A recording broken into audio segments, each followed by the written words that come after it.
Oh, hey, y'all. I know you heard that Buck and Becky got married. Most of y'all were probably there.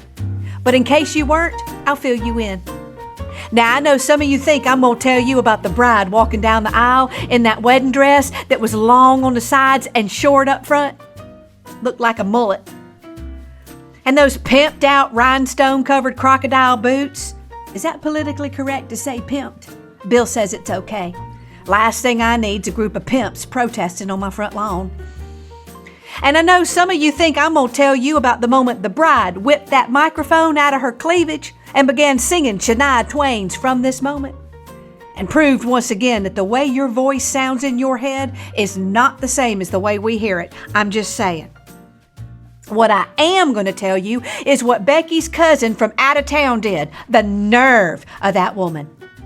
Now, they thought it was strange when the cousin's RSVP card came back and when she had checked fish for her +1's dinner that she requested it raw. But she was from the big city, so they figured, well, maybe that's a kind of a big city kind of sushi thing. And that part of the family was a little bit weird. And when did her cousin start dating somebody named Bootsy? They all thought that was a horrible idea anyway, for a nickname. Especially when they found out it wasn't a nickname. It was the actual name of her +1. I know, it is completely odd for a person to be named Bootsy. Because it wasn't a person. It was her cat. That's right. Sure as I'm standing here, that cousin had the ever-living nerve to bring her cat to the wedding reception as a +1.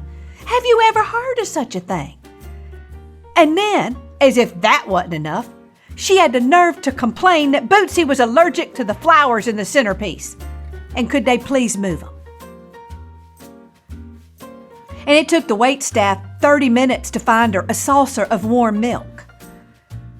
And I guess whenever the DJ said groom, Bootsy took that as a command. And we all thought it was quite unladylike to groom yourself at a formal dinner, cat or not. And wouldn't you know it, it was Bootsy who caught the wedding bouquet. While my husband whispered, she won't be the only one chasing tail tonight during cattail hour. And Bootsy loved the DJ music. Would you believe that cat knows how to dance? And now we're all circling around her yelling, "Go Bootsy! Go Bootsy!" I swear she started twerking. But it was actually her headed into a full-out meltdown because they were starting to chicken dance. That freaked her out. Bootsy jumped into the dad's arms when he gave the toast, and it was so touching that both of them bawled the whole way through it. That cat was one of the last ones to leave, and she did not leave with the one who brung her. I think some lessons were learned that night.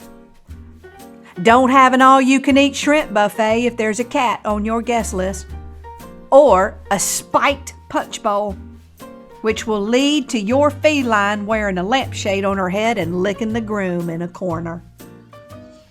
This has been another visit to the small town with the big heart, where the people stay, but the gossip travels. And remember, you didn't hear it from me.